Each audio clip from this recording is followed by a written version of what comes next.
이러한 이 국민연금에 대한 불신 때문에 이 개인연금으로 눈을 네. 돌리는 분도 많이 계시거든요. 네. 국민연금보다 2배 더 받을 수 있는 이 연금계 금메달이 나왔다고 들었는데 이게 무엇인가요? 네네.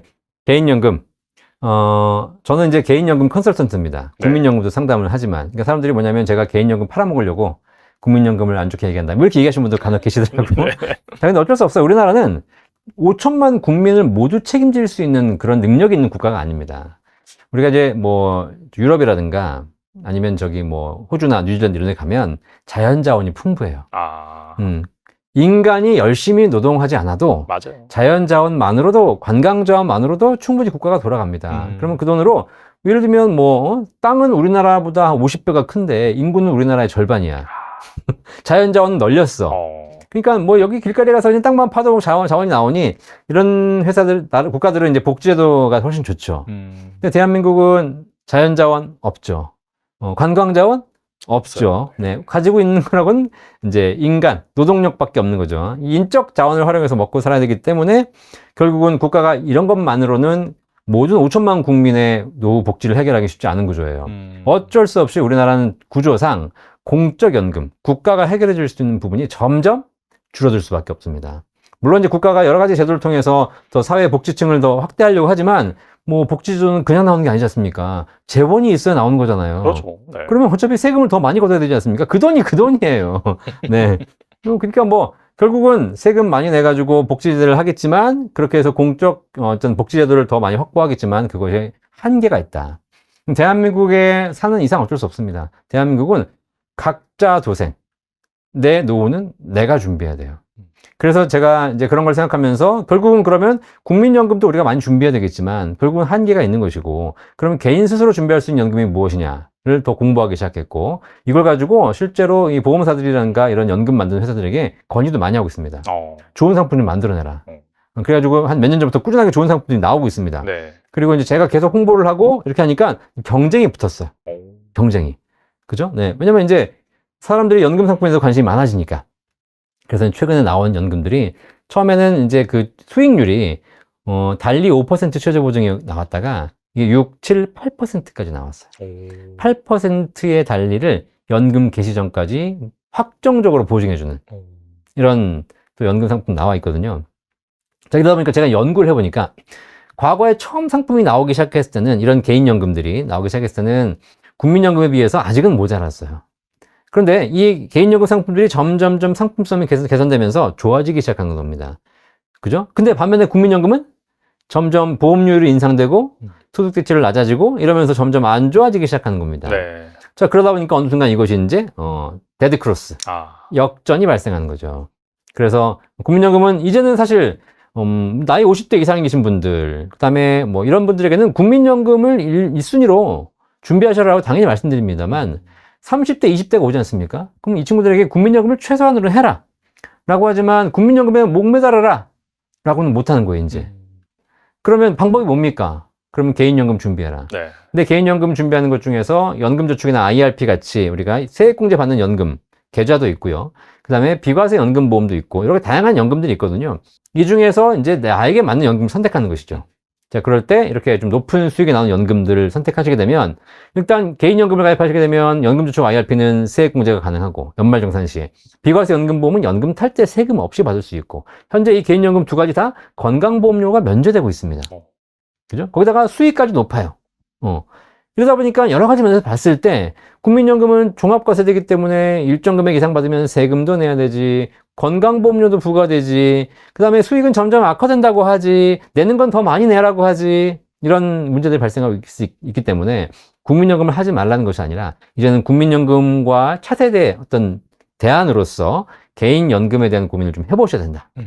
예. 그래서 어쨌든 그런 연금들이 지금 나오고 있기 때문에 네네. 수익률 높은 최저보증연금 들을 꼭 한번 찾아보시고 대신에 세상에 공짜는 없듯이 수익률 높다고 해가지고 무조건 연금이 좋은 것이 아니라 조건들이 몇 가지가 있으니까 조건을 반드시 한번 체크해 보시고 확인해 보시기를 말씀드리도록 하겠습니다. 65세가 되어서 연금을 개시할 때 절대 하면 안 되는 행동이 있다고 들었는데 이게 무엇인가요? 꼭 절대 해서 안 되는 행동 이런 건 아니고 우리가 잘 모르는 거. 왜냐면 늙어보지 않았기 때문에 모르는 게 있어요. 네네네. 다들 연금 이제 상담하다 보면 연금 계획을 세우잖아요. 어떻게 하는지 아십니까? 이제 나는 뭐 국민연금도 있고 뭐 퇴직연금도 있고 개인연금도 있고 그다음에 뭐 주식도 있고 뭐 부동산도 있고 다 있잖아요. 65세 땡 쳐서 거기서 또 쫙 게시야 그냥. 그럼 어떻게 되냐면 65세에는 이것저것이 막 게시가 되니까 연금액이 많아. 근데 가면 갈수록 점점점 끝나고 줄어들어요. 아. 네, 이런 문제가 또 발생해요.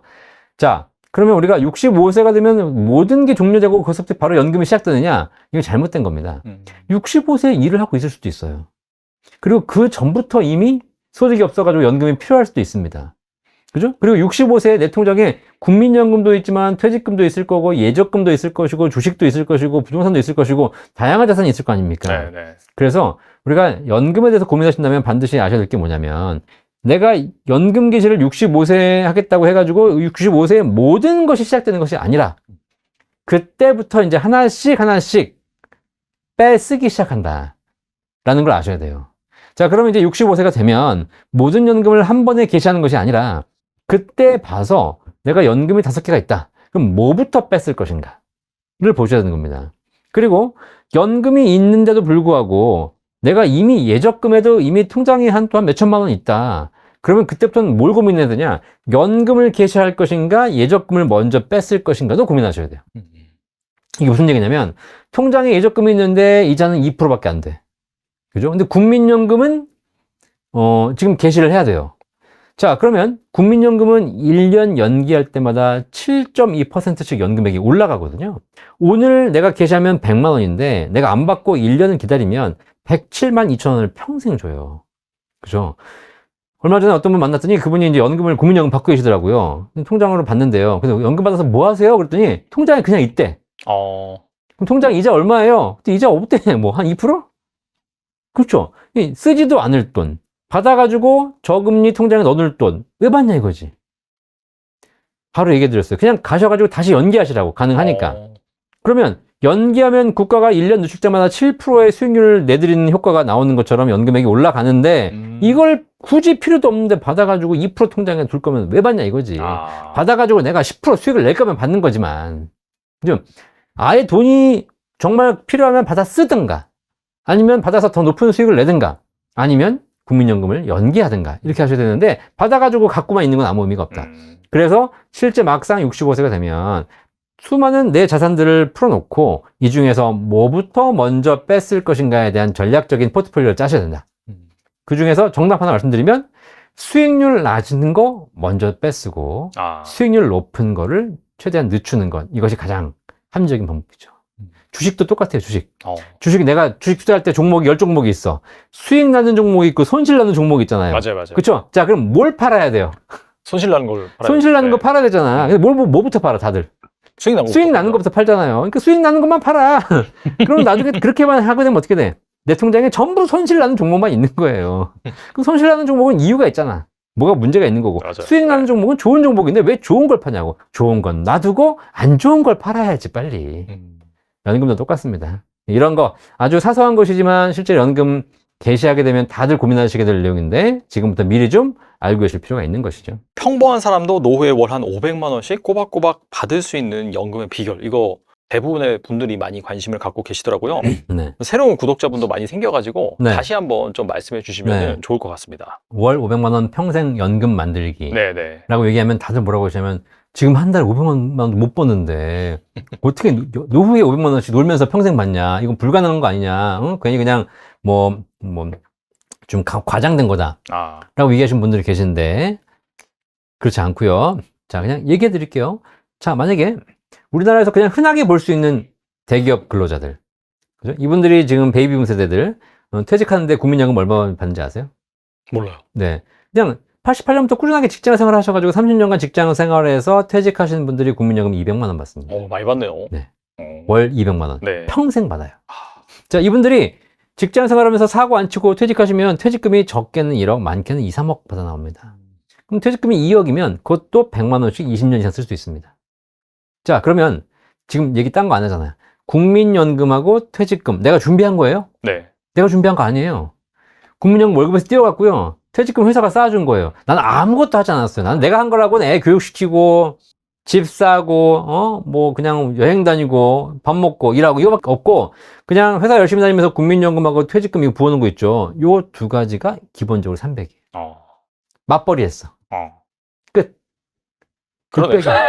뭐가 어려워. 아, 그러니까 어려운 게 아니야. 연금에 대한 생각이 없으니까 그런 거지. 자, 그럼 맞벌이는 또 예외적인 사니까 맞벌이 빼. 그럼 좋아. 네네. 그냥 맞벌이는 부인은 그냥 집에서 살림했다고 치고, 그러면 300이잖아. 300. 자, 거기다가 개인연금. 우리가 뭐 보험 들고 이렇게 하듯이 개인연금 조금씩은 들고 있고, 근데 연금저축 IRP는 또 웬만큼 하고 계시지 않습니까? 그걸 내가 많이 안 하고 한 달에 뭐 3, 40만 원, 4, 50만 원 했어요. 그것도 이제 열심히 해가지고 통장에 한 5천만 원 1억이 쌓이면 그것도 연금으로 한 50만 원 이상 받을 수 있어요. 자, 그러면 그렇게 하고 개인적으로 연금 준비한 거 합치면 또 개인연금으로도 한 50만 원, 100만 원 만들 수가 있습니다. 자, 국민연금, 퇴직연금, 개인연금, 기본적으로 국가가 뭐 세제 혜택 준다, 연말정산에 뭐 소득공제 받는다, 이렇게 해가지고 한 거잖아요. 그냥 아무 생각 없이 연금을 생각해서 한 게 아니라 그냥 국가가 하라고 당장 세금 좀 돌려받는다니까 한 거야. 그냥 아무 생각 없이 그것만 가지고도 3, 400이에요. 그죠? 거기다가.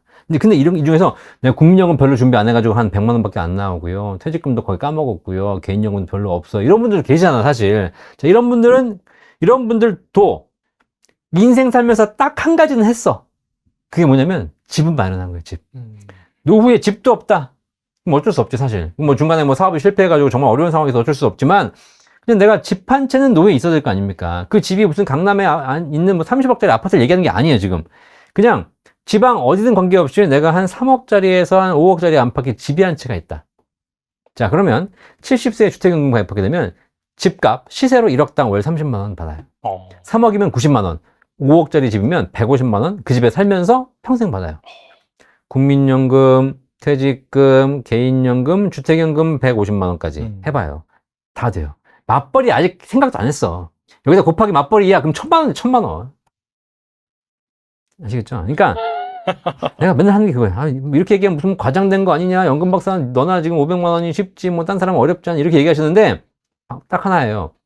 연금에 관심이 없으니까 500이 커 보이는 거예요. 그래서 제가 지금 여기 말씀드린 것이 무슨 뭐 완전히 우리나라 부자로 살면서 뭐 떵떵거리고 사는 사람 얘기하는 것이 아니라 그냥 평범하게 인생 살면서 연금 준비하신 분들. 다만 우리 지금 이제 베이비붐 세대는 국가가 성장하는 과정에서 국민연금, 퇴직연금 이런 걸 잘 준비해 오셨고 집값도 올랐고 연금으로 받을 수 있는 대안들이 많이 있는 것이죠. 근데 지금 젊은이들은 그게 없잖아요. 국민연금 뭐 언제 망할지도 모르고 해봐야 뭐 100만 원 받을까 말까. 퇴직금 이미 다 이직하면 다 써버렸지. 집은 뭐 집이 어딨어 지금 전세 사기 당했는데 이런 일이 벌어지니까 이게 없잖아요. 그래서 우리 젊은이들은 사실 별도로 연금에 대한 고민을 좀 해보셔야 된다. 과거의 성장기에는 국가가 이런 것들을 다 준비해 줬기 때문에 내가 크게 신경 안 써도 퇴직해보니 연금이 있네? 그런데 지금은 그렇지 않은 상황이기 때문에 미리미리 좀 따로 준비하실 필요가 있을 것 같습니다. 5060 세대 평균 퇴직금이 1억 원 내외라고 하더라고요. 생각보다 좀 적어서 놀랐는데 네. 1억을 그렇다면 일시에 연금에 넣는다면은 나중에 연금을 한 얼마 정도 받을 수 있을까요? 5060, 60세 남자가 1억을 일시납 연금에다 넣고 다음 달부터 연금 받는다. 얼마 안 돼요. 왜냐면 일단 60세부터 이 연금을 지급해야 되는 보험회사 입장에선 60세 남성이 몇 살까지 살지를 보는데 최소 20, 30년 살 거 아닙니까? 지금 기대연명이 80대 중반으로 늘어가고 있으니까. 네네. 그러니까 줘봐야 얼마 못 주는 겁니다. 금액이 얼마 안 돼요. 1억당 한 40만 원이 안 됩니다. 그러니까 이제 실제로 1억을 넣어서 바로 받는다? 라고 하시게 되면 이건 별로 그렇게 좋은 대안이 아니다. 그냥 은행 이자가 나올 수도 있다. 그런데 조금 수익률 높은 연금이 있다면 1억을 넣어서 한 5년, 10년 거치해서 충분히 불린 다음에 연금 받으면 일단 연금 재원이 많이 불어나죠. 그 다음에 60세에 개시하는 것보다는 70세에 개시하는 것이 뭐 좀 죄송합니다만 살 날이 줄잖아요. 그러니까 한 번 받는 연금액은 올라가는 겁니다. 이렇게 해서 70대 이후에 연금 포트폴리오를 좀 짜시는 게 좋고, 어떤 분들은 뭐 내가 뭐 늙어서 연금 받는 게 뭐가 필요 있어, 지금 빨리 받아야지 라는 얘기 하실 수도 있는데, 그러다가 늙어서 손가락 봐라. 네, 그쵸? 그러니까 내가 70세 죽을 게 확실해. 네. 그럼 빨리 쓰고 가셔야죠. 근데 난 70세까지만 살다가 죽을 줄 알았는데 70세가 됐는데 말짱해. 그럼 그때부터 이제 노후에 불행이 시작되는 거 아닙니까? 그죠? 자, 그래서 최근에 이제 정년 연장이라든가 여러 가지 평균 수명, 기대 연명 이런 사회적인 추세를 보면 이제 은퇴 개시 연령이 예전엔 60세에서 65세, 이제는 65세에서 70세로 늦춰지고 있는 추세다. 그래서 지금 조금 더 알차게 노후 준비를 하시려면 65세나 70세 정도의 노후를 연금을 시작하는 걸로 계획 짜시는 게 제일 좋고요. 어쨌든 1억이 있으신 분들은 1억 가지고 할 수 있는 것들이 많이 있거든요. 일시납연금도 있고, 뭐 국채를 사는 방법도 있고, 그다음에 1억을 다시 적립식으로 재환산해서 투자하는 방법도 있고 있으니까 이런 것들은 아마 연금 전문가들과 꼭 한번 상담해 보시기를 바라겠습니다.